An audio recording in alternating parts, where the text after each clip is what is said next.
It is now 11 o'clock. You are tuned into 91.9 FM WMEB Orno, Maine. You are entering the Mystery Hour.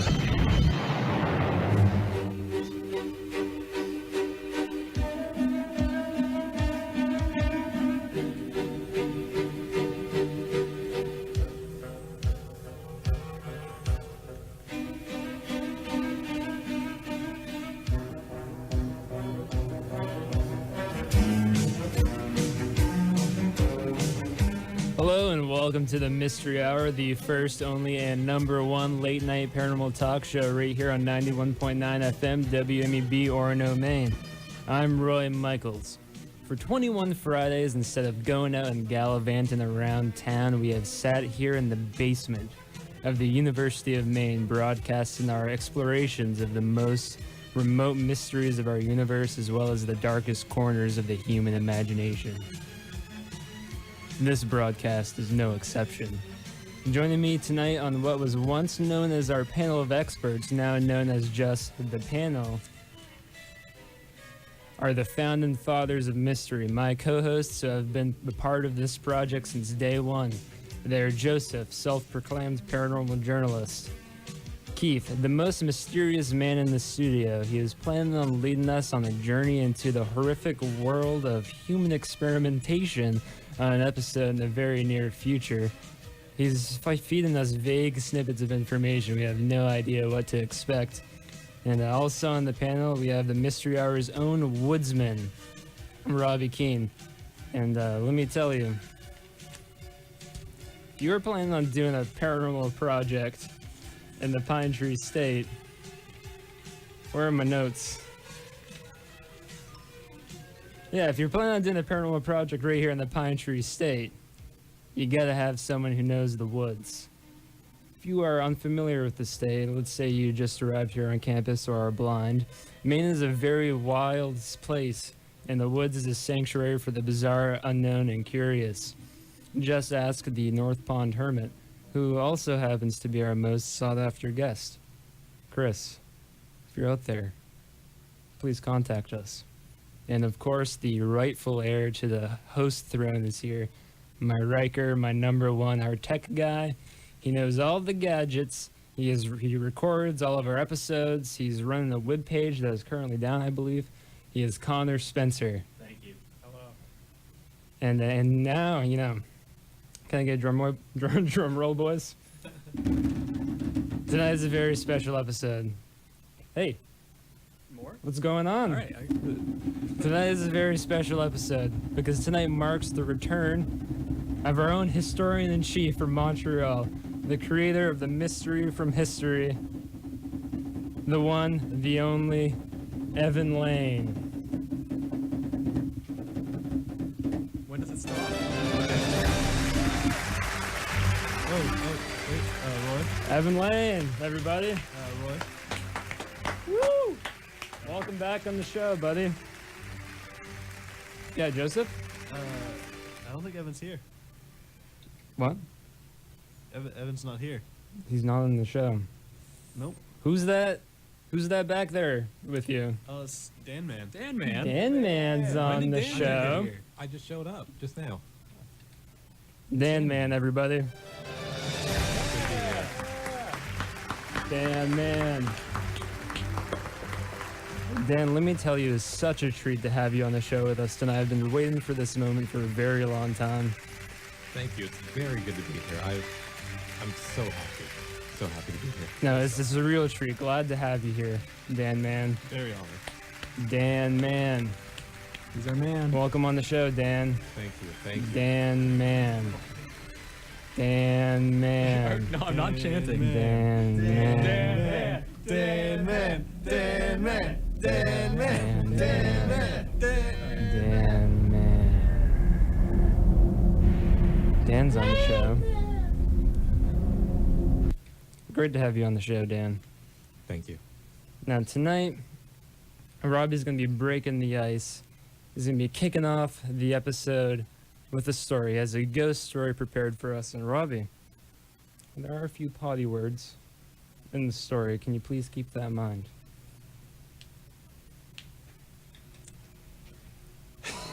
Yeah, your mic's been off this entire time? All right. Well, are you ready?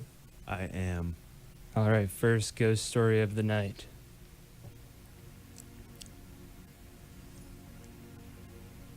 My house was built in 1904.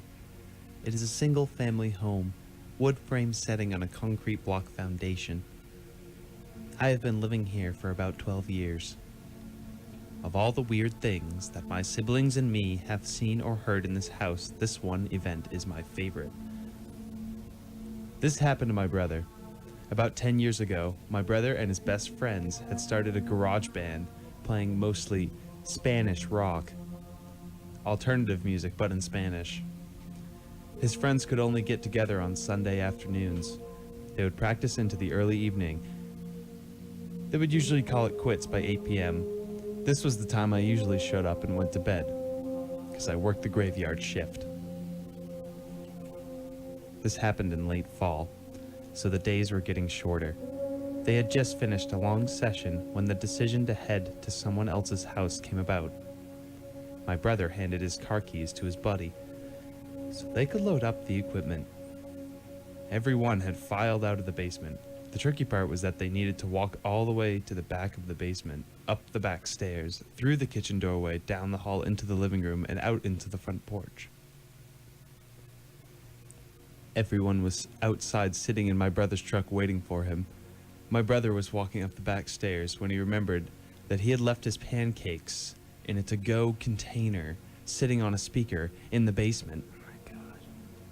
He made the decision to go back. Now the basement is not clean, with full sight lines. There had been partitions made, and the boiler and main heating unit are right smack in the middle. So after my brother walks back, he is about to retrieve his food container when out of the corner of his eye he sees it. It is a shadowy figure right in his peripheral vision. This feeling of dread and uneasiness washed over my brother. We had been taught that if you are in the presence of a spirit or ghost and you felt a bad vibe, to say quick prayer or to cuss at it. My brother chose the latter. He basically just told it, "Hey, you, I don't have time for this." My brother started to walk to the back of the basement and briskly up the stairs, closing doors and turning off lights as he was walking out. The last light switch is on the opposite side of the front door. Luckily, the door was open, and the light from the street lamp was flooding the living room with its amber light. My brother said he felt something at his back, but at no point did he turn around. As he flicked the last switch, the living room went dark, as the rest of the house. As he stepped out, he pulled on the door, closing it behind him. Still holding his food container in one hand, he jogged down the few porch steps. He walked towards the front gate. Our house resides far from the main street, essentially having a large front yard but no rear garage. As he closed the gap between himself and his friend-laden truck, he kinda smiled and thought things over in his head. Mad at himself for spooking out when there was no reason. He climbed into the driver's side of the truck, pulled on his seatbelt, and got ready to pull out of the parking spot directly in front of the house when one of his friends asked, "Hey, wait, what about your brother? Isn't he coming with us?" My brother answered, "What do you mean?" He went to work early tonight. He is already gone. Do you see his car anywhere? The next question they asked, "So then who was walking behind you when you were leaving the house?"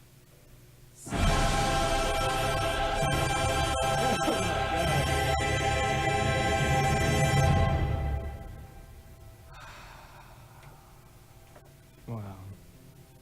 I've got chills. What a roller coaster. My bones are shaking. Did you get the No. pancakes? Did your brother get the pancakes? Now, I stumbled upon that last story in a post on Ask Reddit. titled, "What is the creepiest and most unexplainable paranormal experience you've ever had?"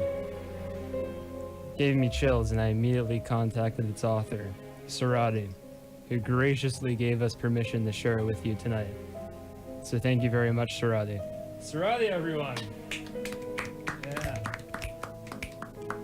I couldn't think of a better way to blast in tonight's episode. And because we'll be focusing on those bumps in the night that make our imaginations run wild. Was the house settling? Did the fridge just kick on?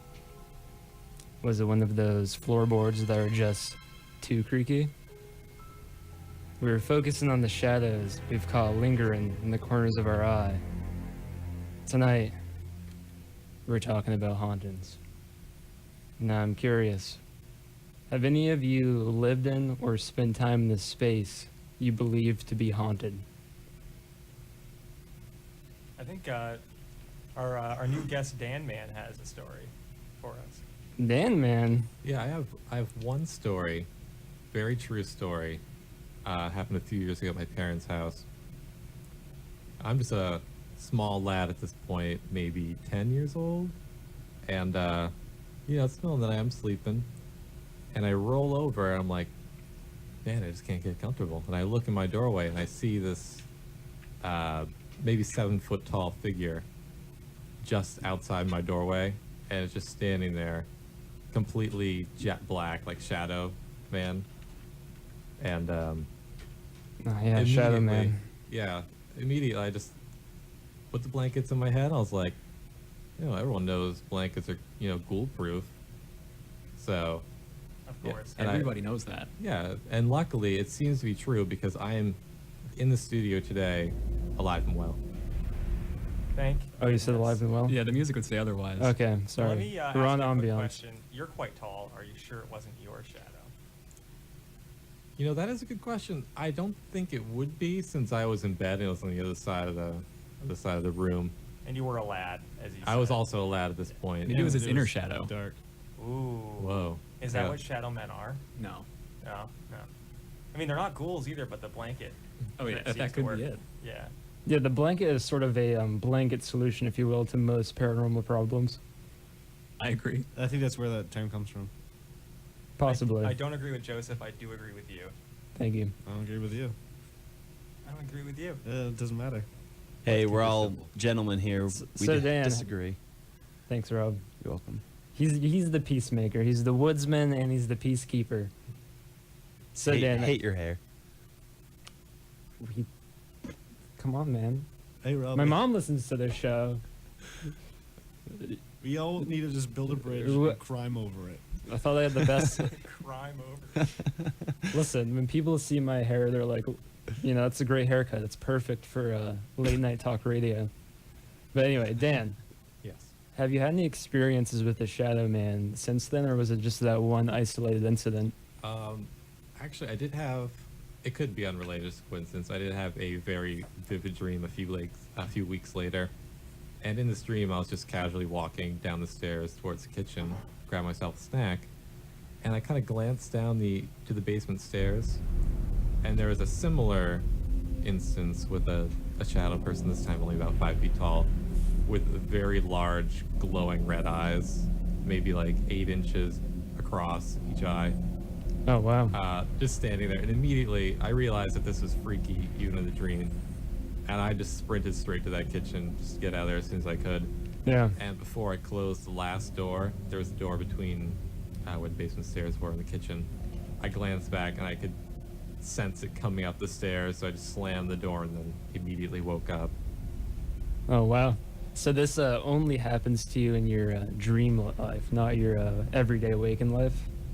Not an everyday thing, but it hasn't happened in some time, luckily. Yeah, because when you describe the entity to me, you say it's black and it has red eyes, and it's sort of a hallmark of a demonic figure. And I'm wondering if anything's happened in your house that would sort of spell out demonic infestation. I'm not sure. Luckily, I don't actually live there anymore. It was my parents' house. But we'll have to go investigate that. Well, Yeah, the first Connor? Shadow Man was when you were awake, right? Yes, I was awake for that one. Okay, so it's not all dreams.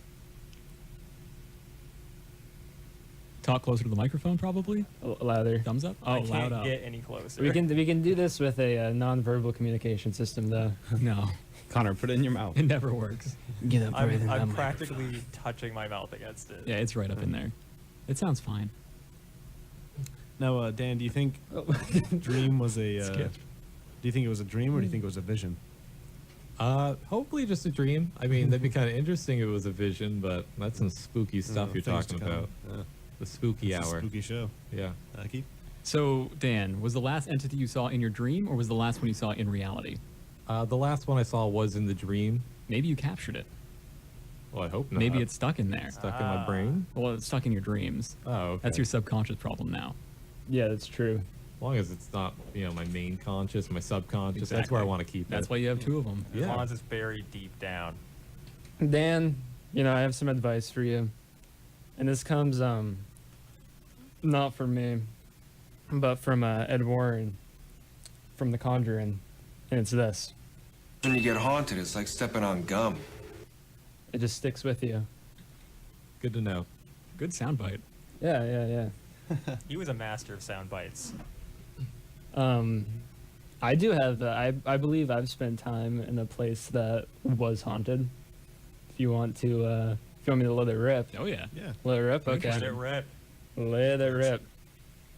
So it was about, I think 3 years ago now when we had a house fire at my apartment.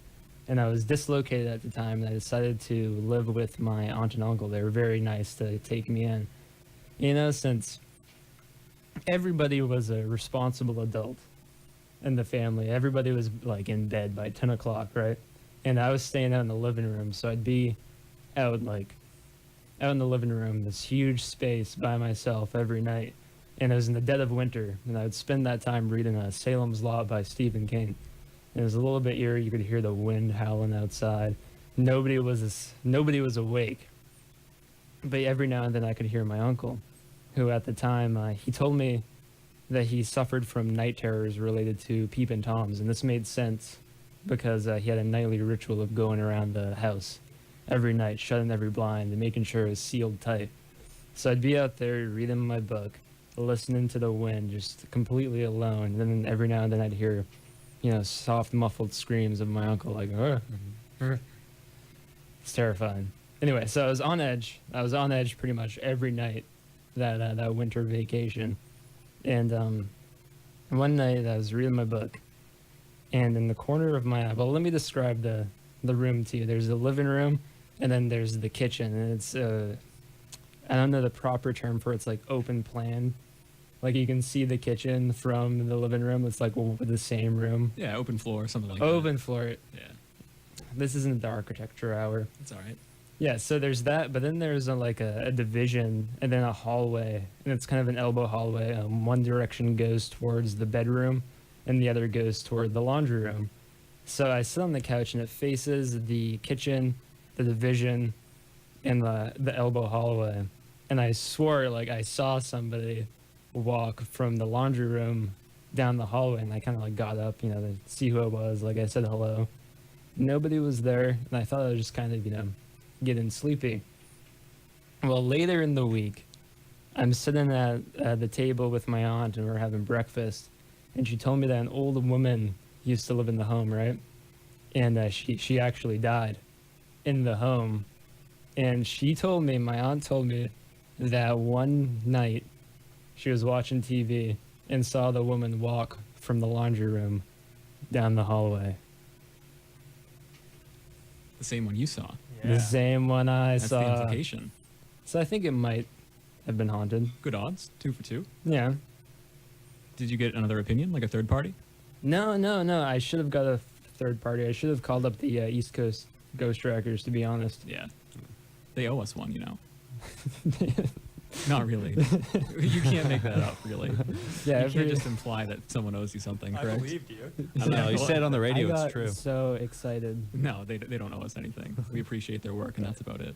Yeah, let me tell you, I've spent a good bit of the summer watching all of the East Coast Ghost Trackers documentaries on YouTube, and it's fantastic. It's above par, Oh yeah. Like, you got your Ghost Adventures people, you got your Ghost Hunters people. I'm an East Coast Ghost Trackers man. You fall right into that category. I fall right into that category. I think it's got the perfect mix of both. It's great. It's a self-produced project. It's low key. It's easily respectable. Just like the Mystery Hour, the first, only, and number one late night paranormal talk show right here on 91.9 FM WMEB Orono, Maine. That will be right back. It's 11:22. I'm Roy Michaels.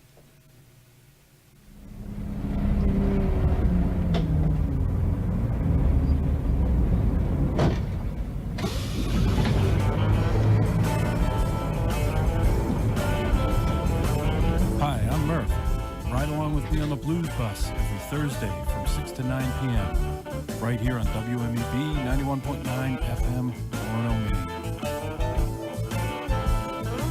Quality blues since 1991.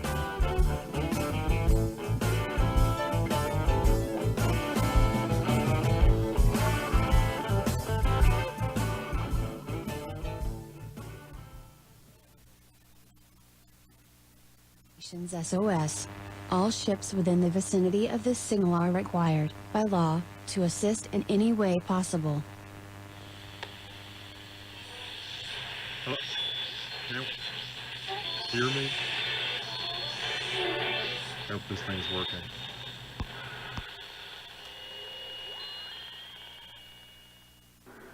This is Captain David J. Thompson of the Starship Apollo. Designation NCC 1701F. This is my 5th outgoing message. So far, I have received no responses. As such, I am now transmitting on all frequencies in the hopes that someone will pick up on my signal. We were on a routine mission to deliver dignitaries to a conference on Sheliak B, when our translate engine spontaneously failed, catastrophically. We were forcibly ejected from slipspace. We crashed on an unknown,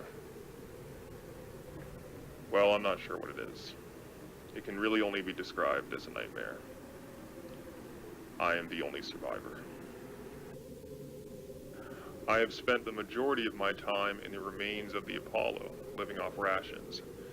But I have gone on 2 expeditions to the surrounding area. Expedition 1. I traveled a distance of approximately 7 kilometers.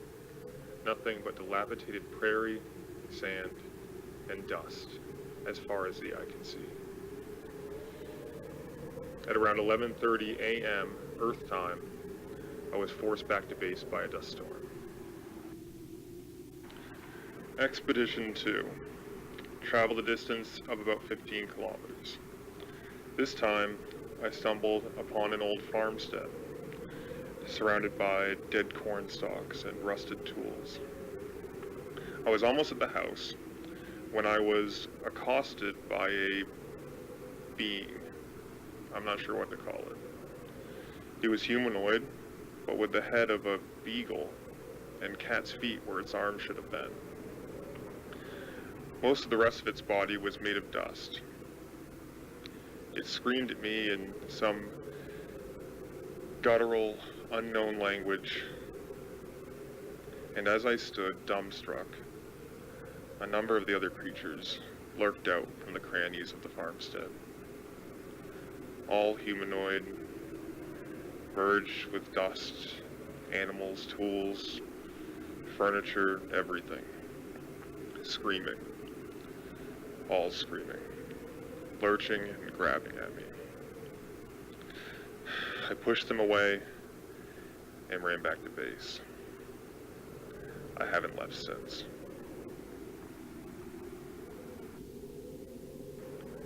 I don't know what happened here.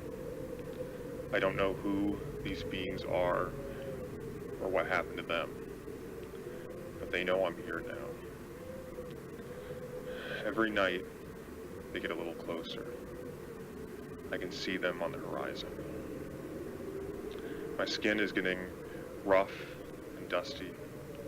I'm losing my vision. I can't sleep. Please, If you're receiving this message, relay it to the United Nations. I must get out of here, please. Please. Captain David J. Thompson, signing off. Compressed images detected in audio stream. Unpacking and downloading. This is a United Nations SOS. All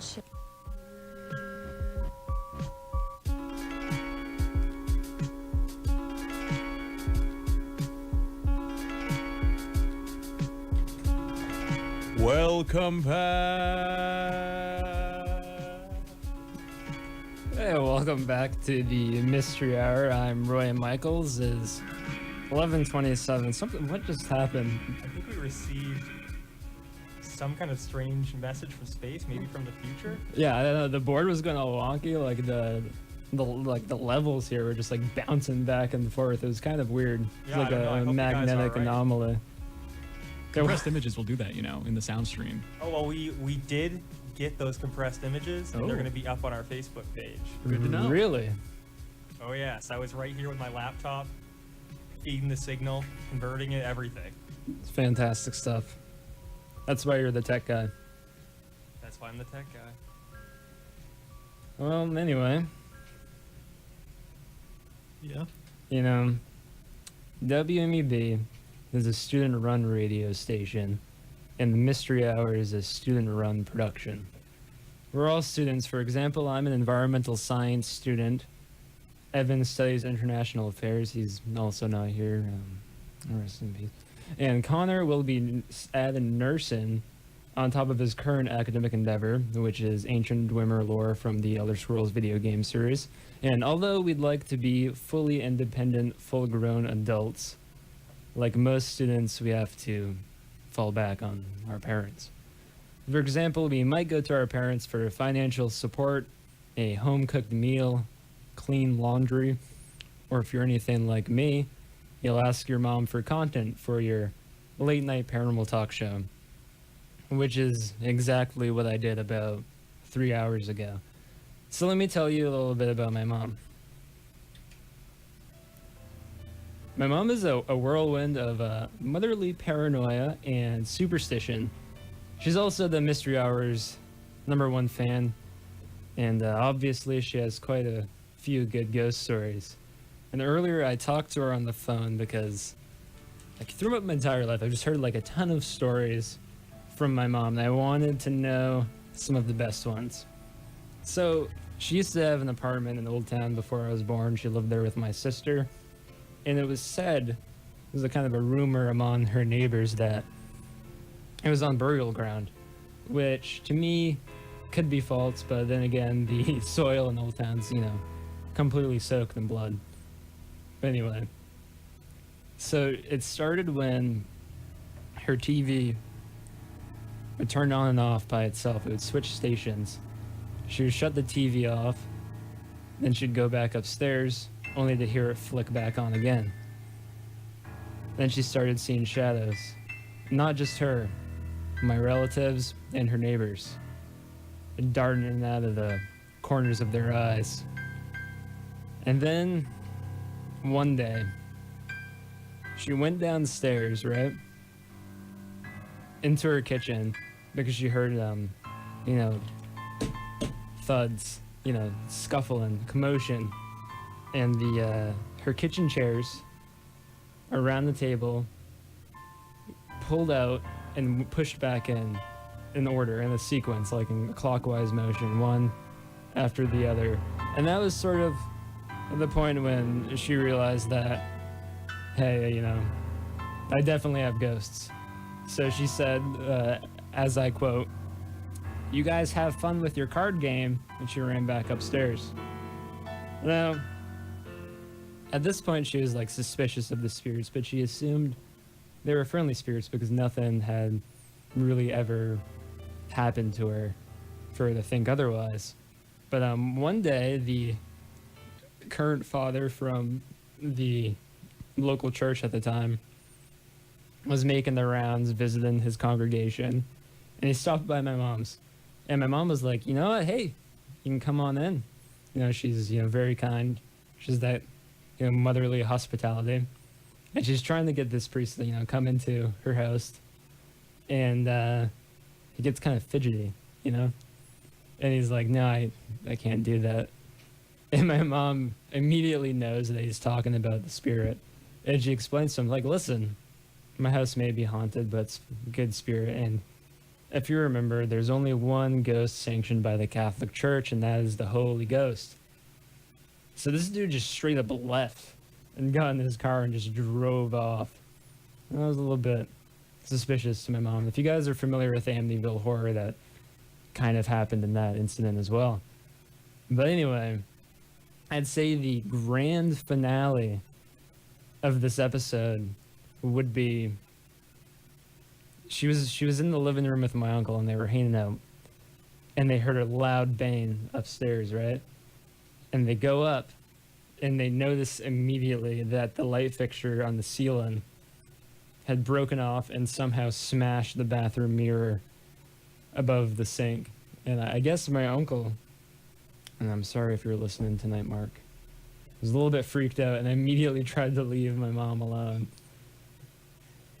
You were just going to leave? Like you just tried to get out of He there? just tried to go. And I don't blame him, because that's certainly scary. But anyway, according to my mom, you know, she's had spirits follow her entire life. And because of that, I've developed a theory, because as you know, I've talked about it on the show before. I've mentioned ghost stories at my old home. But ever since I moved out, I haven't had a paranormal occurrence. So I think, here's some wisdom from Ed Warren. When you get haunted, it's like stepping on gum. I think my mom might be haunted. You think she stepped in the gum? I think she stepped on the ectoplasm gum. Has she been finding recent encounters? Is it still continuing? I'm not sure. I think maybe now it's just so normalized that's not. She probably doesn't even notice. Yeah. I mean, first of all, your mom's awesome. Yes, and we Mark love is her. awesome. Beautiful. We love them both, and I don't blame Mark for running. It's a scary thing to deal Yeah, with. he's one of the bravest guys I know. Yeah. But I don't think your mom just stepped in gum once. I think she just stepped in gum over and over and over. Like from one pile to the next. From one pile to the next. She's never even touching the floor. It's all gum. Yeah. in a She just got gum symbolic way. shoes. And I've seen her with my IR glasses, my ghost detecting glasses, and they're everywhere. Wow. Really? Mm-hmm. Well, She'd probably like to know that. you know, to go back to the Warrens, I didn't tell you this about my mom earlier, but my mom believes she has very strong premonitions.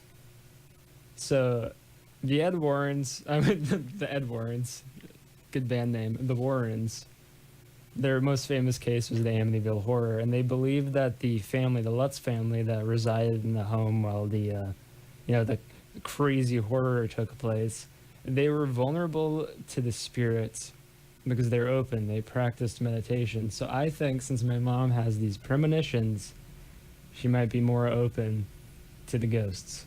And she was telling me that when she was younger, this spirit of a little girl used to talk to her. So it might be that same one just palling around with her throughout her entire life. I mean, that sounds very possible. Your mother is a very, very kind person, so maybe the ghosts just feel more comfortable coming to her. Yeah. It's probably the stew. My mom makes great stew. And great water. Great water. She makes great water. It's true. Yeah. The water at the Roy household Listen, is the best. we lived on French Island. You got to boil that water before you drink it. You got to cook that water. It's delicious. Don't drink the water. I gotta get the recipe. Oh, okay. So you water from sink into pot, then you heat it and let it boil for about 3 minutes. Do you drink it hot? Yeah. Well, because it takes out the bacteria that way. All right. Disclaimer: I think you should probably boil it for about 15 minutes to truly neutralize the bacteria. Disclaimer: you should probably not drink hot water. Yes. Cool it first. Well, cool it after you boil it. I think it's only 2 minutes. Cool though. it I first. think 2 minutes is the cutoff. Yeah, 15 would be very excessive. Oh, I don't know. We'll have to consult the experts. Keith, Ruin the your taste thoughts? if you boil it. Oh, yeah, I'm the expert. I think Robbie doesn't know what he's talking about. Yeah, Roy, why don't you go ahead and turn his mic back off? Oh, yep. And then we'll continue. Hey, Keith. Can you still hear me? We can. I'm gonna prove it right now. Okay, go ahead and do that. Why don't you run to the hospital real quick? And then I promise we'll be back here waiting for you. So is Dan Man the only one who's experienced a haunting firsthand? Actually, we got our first fan mail. We got a fan mail. We got some fan mail. Yeah. Who's it from? I was expecting 2 parcels. Is it on topic though? Because if it's not, I want you to destroy it. I believe it's on topic. Okay. They said, "What can I send?" And I said, "Hauntings." And this is all I got here. And DNA. He didn't 881 send Main something that's Street. haunted, did he? It's. Or We'll she? find out. I guess I don't know. Yeah, it who looks like it's is he's shaking. It's kind of going. Yeah, it's packed. I'll tell you that Wait, much. can you please run the EMF reader Connor? down the I've got it. envelope? It's clean. All right. So I was expecting 2 parcels, and I only got 1 envelope. And the other thing was it was like a broken jar full of mud blood, Mud blood. 50-50 mix of blood and mud. Mud blood. I'm not sure what to expect there, so I guess we'll find out. We're just gonna open this one though. Okay. Split it open. Don't ruin the paper. Oh, I'm ruining the paper. My goodness. My good savage. It's all open. All right. It's pretty lengthy, actually. It's a very large font. Very yeah. readable. Okay. To my dearest mystery squad, should we hit some music? Do we have any Absolutely. atmospheric. All right, sweet. It troubles me to write you all under these trying times, but it is becoming apparent that there is no other means to get to the root of this problem. My colleagues, my family, and my international pen pals have all tossed me by the wayside, bluntly claiming that my rants and insanity were unneeded additions to their lives. Whatever is here in my house with me has already taken most of what I hold dear. My security, my friends, and if things continue as they are, I fear my sanity is next. This is many pieces of paper. These supernatural disturbances, I call them, have been tearing my life asunder since one cold February morning in 2013. I was awoken from my slumber by the usual drop in temperature that follows a night of heavy snowfall, and as I arose to stoke the wood in the stove, I was cleared. Wait, what? Is this a typo? Oh no. He's clearly lost his Yes. mind. Nobody's perfect. We know this is human now. Under All a right. lot of stress. Do you know this guy? No, Oh. not even a little bit. Okay. And as I arose to stoke the wood stove, I very clearly noticed my several 100-pound sofa inching very, very slowly away from the wall. Still half asleep, my first instinct assumed there was some sort of intruder inside, and I had scared him into hiding. No weapon in sight, I gripped a particularly lengthy chunk of wood at the wide end, and I approached with caution to find no intruder at all. As the distance between myself and the sofa lessened, the gradual motion came to a complete halt and would not budge as I personally examined it. Quick to question my own beliefs, I foolishly forced this situation from my head and continued living life as though nothing had happened. From this point on, however, nothing would be the same. Several days a week, I would awake to the objects stopped, stationary, up to several feet away from their initial starting point. Objects too heavy to move with wind, immovable objects with rubber feet. You name it, it found a way to slide a little bit toward the far corner of my living room. The dogs loathe it, whatever it is, as even when I'm present and nothing is able to be moved, they'll bark and bark at the same spot, where these objects are seemingly pulled to. People have been telling me, it's just shoddy carpentry, you know? Maybe you should get some professionals in there, check if it's leveled. I've gone through 3 agencies now. They all tell me it's perfect. That floor has no slope at all. Things are a little easier to manage when they're so frequent, and I simply can't afford to move elsewhere, so I've taken to ignoring them. These small discrepancies whenever possible. Given that attempting to solve their origin has stripped me of the luxuries of my life, I buried these concerns and carried on, but I would be a fool to suggest it is anything but an immense burden on my psyche and the reason I can never sleep again. This is why I write to you, a crack team of paranormal experts and relatively handsome guys, seeking any knowledge you have on this matter. Why are my belongings being moved?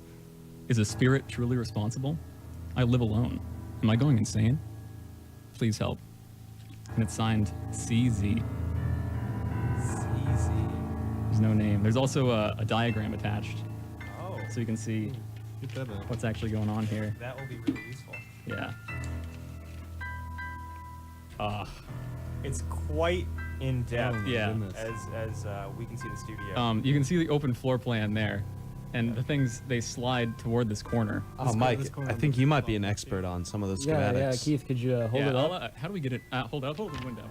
No, just break the window. Just come through. Just break the window. I'm not breaking it. Break the window. Just use your eyes. Look through the window. I don't want to take my sunglasses off. Push your hair to the side. It's truly terrifying. You can see all the furniture has been moved toward this far corner. You're a little far, so let me point this out. Attic, middle area, basement. Yeah. Of course. So I guess that really leaves us. We can't ignore this, right? What do we believe is happening? What is pulling these objects? Well, this point listener, in I think you are screwed. Yeah. It's not very professional, is it? Well, if they gave us a little bit more information, maybe we could go and help them, like find their address. Yeah, there's nothing. There's no return address even. But I mean, at this point, there's nothing we can do. We I can't come mean, and help them. It seems like a very intelligent haunting and a very powerful haunting, right? And I'm thinking it might be, a demonic haunting, and I think it might be trying to break down. Listen, listener. Listen, listener out there. I think it might be trying to break down your free will so it can take over and possess you. This deceptive evil spirit has entered your home, and it's not to, it's not to be your friend, it's not Casper. It's entered your home to do harm and destroy all that's good and sacred about it. That includes your feng shui. Connor? Well, I think I can help him here. First of all, you're not going crazy. That's good. This happens to a lot of people. I do disagree with Roy that it is demonic. I don't think it sounds like it's done anything evil. It's just moved It's things clearly about. oppression. It sounds like a poltergeist to me, just an innocent poltergeist. And no craftsmanship, no carpentry is that. Exactly. Bad. It would be Come pretty on. obvious. I think, as we all know, demonic hauntings and poltergeists, they start off very similar. So I think it might be too early to tell which one, but I think you should try and find a way to prepare for both. Yeah, I agree with that. I just didn't want to jump right to. Yeah, demonic it oppression. was definitely. We definitely don't have enough information to, Yeah. Put all our eggs in one basket. Robbie? Yeah, if it is demonic, though, you should probably go looking for a local priest or a bishop or some sort of man of the cloth. Exactly. You don't even have to be local, but nearby without a would be doubt. nice. You can outsource. Yeah, linen, silk, wool, you name it. All right, forgo the man. Just get the cloth. You said carpentry, not carpentry. Yeah, do not confuse the two. I'm sorry, guys. Yeah. I'd like to point out too, I'm looking at the letter here, and it is just beautiful handwriting. Oh, yeah. It's like a Gothic cursive mix. Yeah. Gorgeous. You Thank can't you. do that with a computer. No, they really spent time on Yeah, that. you're and definitely not going insane. But it's no Comic Sans. It says, "Please help," as its own paragraph at the bottom, and I don't want to let them down. No. They need a hand, and that's what we're here for. Of course. So so our list is looking like find a bishop, find a man wearing cloth, and prepare for the worst. And any man wearing cloth, as long as they have salt on them. Yep. Oh, You just spread that salt. Yep, in get a salt. circle. Stop sleeping. that's Well, no, he yeah, hasn't yeah. been sleeping. You need to go to sleep, or you're gonna go crazy. That Well, could be it. What if you they just s- haven't Yeah, slept in well, I forever? mean, I don't know. I know you guys aren't on the same page with me and as the demonic haunting page, but not sleeping, and that makes you weak. That makes your psyche vulnerable, and that makes it easy for the demon to get to its ultimate goal, which is possession of a living entity in the mortal plane. And I think that's exactly what might be going on. You think they're just taking baby steps? Yeah, Rob? I want to know what our listener's doing during the day.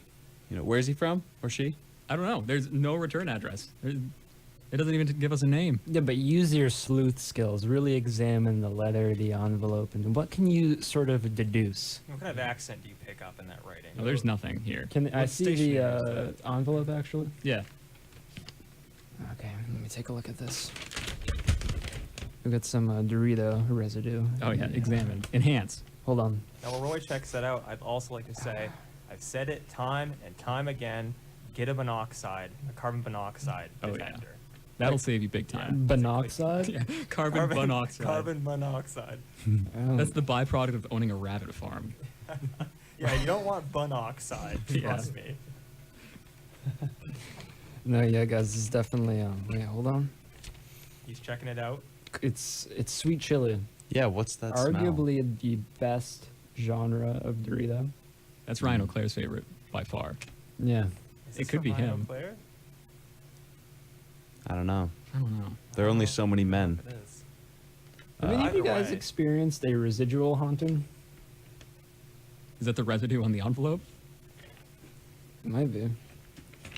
So, correct me if I'm wrong. Residual haunting is the ghost. Actually, he doesn't have any free will.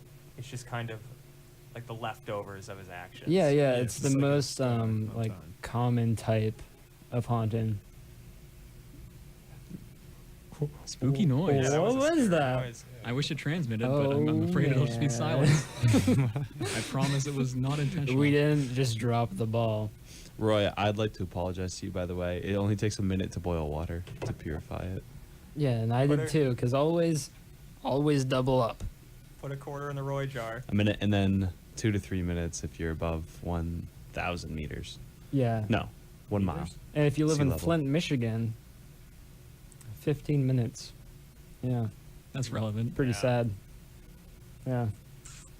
You'll be all right, Flint. Yeah, Trust but me. so back to that mysterious noise we just heard that kind of freaked us out.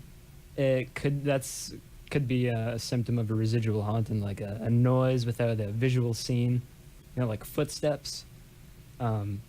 It feels more like it's the AC. Oh, Freezing it Is that why it's so cold? That it also could be a ghost, cold. though. Yeah. It could also be cold because the spirit Yeah, that's could yeah. be in this very room. All right, let's do like a lightning round. Like fire off all of your like most favorite haunting symptoms. Sweating. Sweating, Cold chills, Yeah. noises, I like goo, goo. slime. Goop. Oh, Mhm. yeah. Stomping around 3 a.m. Bingo. Ah. Random yeah. bruises. Spooky Growling. voices. Growling is like the scariest by far. That's terrifying. I Let's would hear everyone's absolutely. growl. Do a demon growl. Are we gonna do it all at once? or No, one at a let's go time? around the table. Can we do it like You right can into start. break No, though? absolutely not. Joseph, you go. All right, ready? Yeah. Oh. Weak. Like a Okay. Franken grunt. All right, I'll go. All right, Robbie, you're next. Roy? Hold on, let me just readjust the levels here. Dodge. Okay, hold on. Sounds like someone's scared. Not bad. Sound like a newborn. It is now 11:49. You are listening to the Mystery Hour on 91.9 FM WMEB or domain. I'm Robbie Keane. Adopt US Kids presents multiple choice parenting. You accidentally cut your daughter's bangs unevenly. Do you A, line things up a centimeter from her hairline, Man, oh man, oh man, oh man, oh man. No. Sweatbands are so hot right now. Everyone's wearing them. Like that basketball player and that other basketball player. B, get spiritual, Mom, where did all the mirrors go? A reflection could never capture our true selves. Huh? Beauty is within.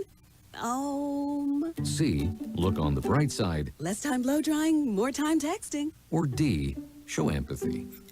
Mom, you really don't have Ta-da! Twinsies. to. I kinda love it. As a parent, there are no perfect answers. But you don't have to be perfect to be a perfect parent.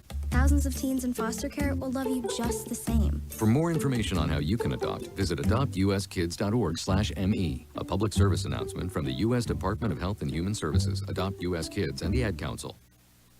Welcome back. You're listening to the Mystery Hour on 91.9 FM WMEB Orono, Maine. And tonight we were talking about those mysterious noises in our houses, the creaky floorboards and the shadows we've caught in our peripheral vision. We were talking about hauntings. Hey guys, I want to play for you a quote from one of my favorite movies, and it sort of ties into the events that might result in a haunting. So here's Dick Halloran from The Shining. Say like if someone burns toast. Well, maybe things that happen leave other kind of traces behind. Not things that anyone can notice, but things that people who shine can see. I would like to add like a quick caveat to that clip. Like, you don't need to be able to shine. You can also use, the proper EMF readers, the infrared cameras, the EVP recorders, so on, and dowsing rods, Ouija boards. You can see it.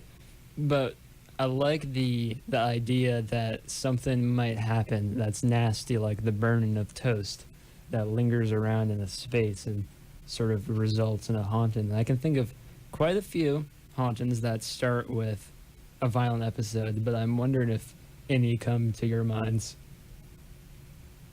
This didn't happen to me, but I do have a short story, really short, like 2 sentences.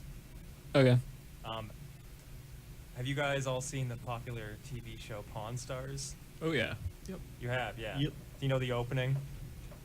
Like, I'm Rick and this is my pawn shop. Yeah, that one. You know, that kind of thing? Well, I've heard that pawn shop isn't as innocent as it appears. What happened? It ends up Hey, the intro. I don't want to get the pawn mob after us. I don't want my legs we're not gonna broken. get the pawn mob after. Okay. That's fine. Not the same audience. They owe us one. The real intro goes something like this. I'm Rick, and this is my pawn shop. I've been trapped here for 21 years, scared for my life. That's it? That's it. And there's also a variation of it. We're not sure which is true, and it's, I'm Rick, and this is my pawn shop. You never know what is going to come through that door. That's the one I've heard. You've heard that one? Oh, yeah. Yeah, it's quite spooky. We discussed it on the fan forums. Trying to figure out Ah. which one is the real one. Yeah, Roy? I'm just thinking, it reminds me of the pawn shop from Pulp Fiction, and maybe Rick might be sort of a victim that died within the pawn shop. And the pawn shop you see in Pulp Fiction, there's plenty of death, and there's also a man in a latex suit, which could also be some sort of prisoner that Rick might be referring to as himself. It's my favorite part of the movie, by the way. Yeah, mine too, actually. Fantastic.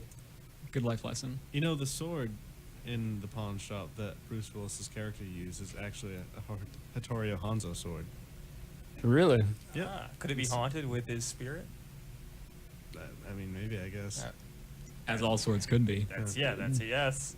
Did you know that the chainsaw that Bruce Willis looks at in that scene is a reference to one of my favorite films, and that is the original Texas Chainsaw Massacre? Really? I didn't know that. Yeah. a good And the factoid. Hanzo sword was actually supposed to be a reference to Shogun Assassin, which was a huge influence on Kill Bill. Makes sense. Yeah, you are listening to the Tarantino Hour with me, Roy Michaels. What do you think Rick's favorite Tarantino film was? He's alive. It sounded like you murdered him. No. Rick from Pawn Stars? Yeah. It's gotta be Inglorious, you know what, right? I don't know if I could say it on the radio. Yeah, I don't know. Don't do it. Let's not mess with the FCC. I won't do it. Don't It's a even good say film. their But name. everyone Yeah, knows what I'm buzzword. talking Yeah, about. Inglorious, born out of wedlock children. Blackbriar. Yeah. Don't have children in wedlock. It's a good film. Jon Snow. Yep, Jon Snow was born out of wedlock. Yeah, he's also the Me too. Yeah. Congratulations. Are we gonna spoil some things, Robbie? Mike just spoiled a lot of things. Yeah, Inglorious Royce. Yeah, the Roy Boys. I do okay. We gotta have at least one more ghost story. Yeah, maybe. That's, We got time for one. Yeah, we'll see. dude. I got Well, one. I don't have to do it. No, absolutely. Well, Rob, let's hear it. I just finished watching The Matrix That's not a. today, and I was just curious. Wow. What do you guys think of like humans becoming batteries? That's not ghosts. Using Well, our the- thermal energy, right? Well, I don't know. It's one of the most terrifying outcomes You for know, the it's human race. been an hour since I've watched The Matrix, and if I recall properly, it was the bioenergy within the humans that were used by the what's their name? The Machines, robot right? squids. Sentinels. Sentinels. Yeah. Okay. Yeah. So I guess It is the bioenergy. Yeah. And if you think about, ghosts and EMF readers and all of the pseudoscience, Maybe. Yeah, Joseph. Well, I'm sorry to interrupt you, but I actually watched a video on this on the channel Film Theory, and it talks about the efficiency of humans as batteries. You should check it out. And spoiler alert. Why were you watching that? Anyway, as I was saying before interrupted by Roy, it basically ends saying that the humans would not be an efficient battery. I was just gonna say that as the tech guy, incredibly inefficient. Well, in the Matrix, we're not batteries by ourselves. They mix our bodies with a form of fusion. I just feel like To if create the you're a energy. super intelligent race of machines, you could come up with like a fission reactor or something. Yeah, but I think they're ghost batteries. No, it's a two birds, one stone situation. Like humans are a plague upon the earth, so the machines use humans to destroy the plague and also to fuel themselves. I mean, they could just destroy all the humans and then build a better power source because they're all subdued anyway. I mean, what he's talking about, it does sound like a good temporary solution at the beginning. It sounds easy to sell Yeah, that to yeah. a boardroom. Oh, of robots. If I was the council of that robot overlord, then yeah, I'd be like, let's do it. So I gotta ask the big question though, like, would you guys, if you knew this was the Matrix, where we are right now, would you choose to stay if you knew the truth that this was the Matrix and that you were being duped and it wasn't real? So taking the red pill. Right. I would take the bread pill. Which one is that? The bread pill. The good It one. refers to sort of being red pilled by someone from a religious organization. Usually, like say the Catholic Church, because the bread. You get the literature, and then you leave your heathen life behind, and you join the ranks. So you prefer that one? No, but I feel like the bread pill would be the most tasty. I wouldn't need much water to swallow it. I could just kind of flunk it down. You threw your head back like a dolphin would. I think Robbie has a brother who took the bread pill. Yeah, and he's never been the same. He's always been bred since. Yeah, he used to be attached to me at the sternum. You just took the pill and it just That's popped right why off. your sternum is so big. It is why. I didn't know that. Yeah. I always thought you just. Malinformed. Anyway, I would take the red pill. Yeah. Rather deformed. You would take the red pill? I would Okay. take the red pill. I'm not gonna live, if I know it's a simulation. I think I'd go for broke and just see what happens if you take both of them at once. Ah. I think it's just agree. constipation. Just Well, to think outside of the box, if nothing else. yeah, see what happens. Maybe I become two people. Mix it up. Good movie though. Don't It is get me a good wrong. movie. Why do my eyes hurt? You've never used them before. Whoa. You know what's not a good movie? Matrix 2 and 3. They're all right. No. Actually, there were ghosts in the Matrix too. Yeah, I remember. Yeah. On the highway? Yep. Yep. I'm They're current- guys Yeah, with what white was dreadlocks. that? What? Did Why- they ever explain it? Yeah, They yeah. might have, but I don't remember it. Was it sort of a ghost in the machine type deal? Yeah, they were never people. They were rogue programs that were like discontinued. Is that true though? Yeah, it is true. Oh, could be okay. making it Yeah, up. yeah. No, I've watched Is a it- lot of the Matrix. I'm currently in the middle of the second one, so Yeah, check don't it out. ruin it for Rob. Yeah, I'm sorry, Robbie. That's okay. I You know should how watch it ends. with me though. When Elrond beats up Neo. Has anyone seen the new Star Trek? I have. Yeah, at the end, Kirk and Spock, you think they're gonna leave Starfleet, and they don't. Just a heads up. Very spooky. Is that mystery solved? So now you don't have to go see it. Well, Yeah, don't actually- solve the mysteries. I went to the movie. Yeah, how does Star Trek Yeah, end? I did it, so you don't have to. Thank you. There You've it tuned is. into Connor's movie reviews. Yep. We just give plot synopsis of the last 5 minutes. Yeah, I would like to do a quick horror movie shout out, and that is for the film Lights Out. I thought it was going to be just another horrible, generic ghost horror movie, like the last three Paranormal Activities, Sinister 2, Insidious 3, all of the sequels. But Lights Out was pretty good because it took all of the cliches of the modern horror ghost genre that sort of come out of films like Insidious and Sinister, and kind of refined them into a way that they use the cliches to make a shell for a monster with a set of rules, and it's really fun watching them play around with the rules. And it played a lot like a Monster of the Week episode from X-Files. And I give it four squeaky bats with little ears out of 5. Aw. Oh. That's pretty cute. Speaking of scary movies, I'm not going to spoil another one. Don't worry. The Conjuring 2, has anyone seen that? Because I haven't. I have. Is it any good How's at it all? end? Yeah, I actually liked it.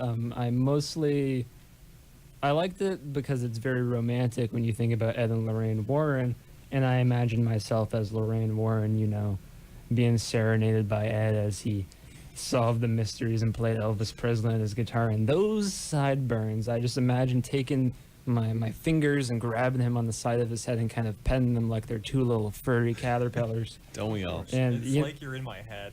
but let me tell you though, I have one problem with The Conjuring 2, and that is there's no drama because you know that the Warrens survived. They lived. They've actually given a lecture here at the University of Maine before, believe it or not.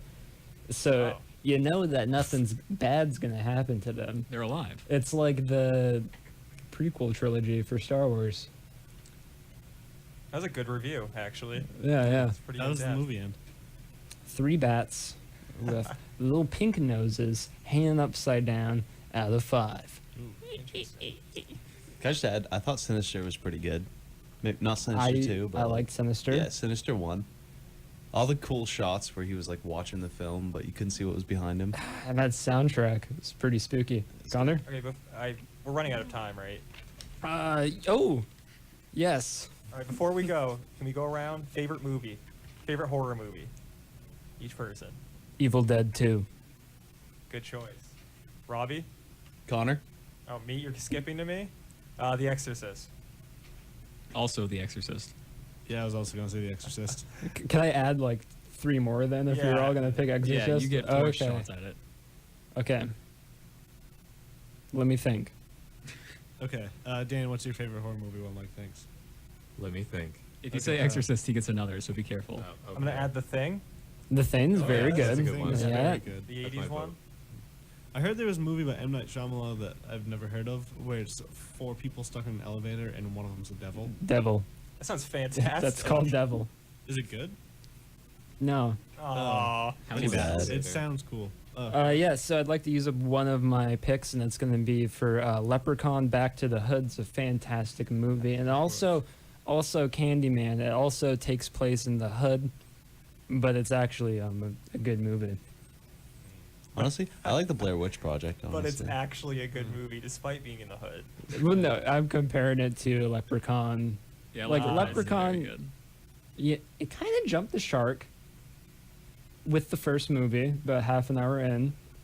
You know, it's a great series, and I like to watch them every March. The pacing's a little off, Yeah. but I understand. And Robbie, you know, I know you love the Blair Witch Project. I'm not that into it, to be honest. What it has, It's fantastic. it has I think it's moments pretty good. where it's bad. You just gotta look You just at gotta it. take like Dramamine when you watch it. Well, I wonder if maybe I've watched it too many times. It's possible. Yeah. You don't listen to that screaming It's so it's much. more enjoyable than it is scary to me. Yeah.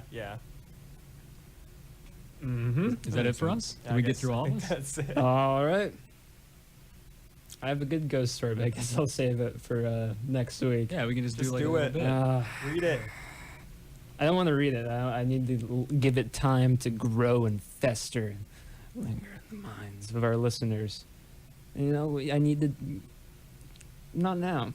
Okay. It's very violent, though, Oh, boy. and there are shadow people. And maybe we shouldn't have talked about The Matrix so much. Well, actually, I don't regret that. No, it was worth it. Thanks, Rob. That was a real treat. Everything has a You're beginning and an end, Neo. All right. Yeah? Are you gonna do our outro stuff? Yeah. McConaughey. Stop snickering and end the show. I'm not. I'm just crying because The show's over? You must depart. I don't know how many episodes we have left. It's 12:05, which means this epoch of the Mystery Hour has come to a close. If you like what you heard, we will be back at the same time and place Friday at 11 o'clock right here on 91.9 FM WMEB Orono, Maine. If you're into social media, you can find us on Facebook at facebook.com/Midnight Mystery Hour, where you can listen to our previous episodes and indulge yourself in the finest, spookiest memes. And if you're into the dark arts, you can contact me at michael.j.roy@maine.edu. I'm going to be passing the torch along to Robo DJ, but first I'm going to leave you with a track recommended to us by our new station manager way back when this show first started, and that is In the Room Where You Sleep by Dead Man's Bones. I'd also like to thank Jimmy Ozog for composing several original tracks for use right here on the Mystery Hour. I'd like to thank Sarati from Reddit. And I'd also like to thank the wonderful people behind the scenes at WMEB for making the show possible and helping us grow along the way. And of course, I'd like to thank you, the listener, for sticking up late next to your radio. Tonight's episode was the result of a collaboration between me and the founding fathers of mystery, my co-hosts, Rob, Connor, Keith, and Joseph. And I wrote Evan into the script, which is a little bit sad. But Dan Man. He's here. Boo. Say goodnight to everyone, Dan Man. Good night, everybody. Such a radio voice. Oh yeah, he's perfect. I do not deserve the host position with this man in the room. Absolutely not. Absolutely not. You have to say it like that. But anyway, this has been the Mystery Hour on 91.9 FM, WMEB, Orono, Maine. When you go home, make sure to check underneath your bed and enjoy your nightmares. We'll see you next week.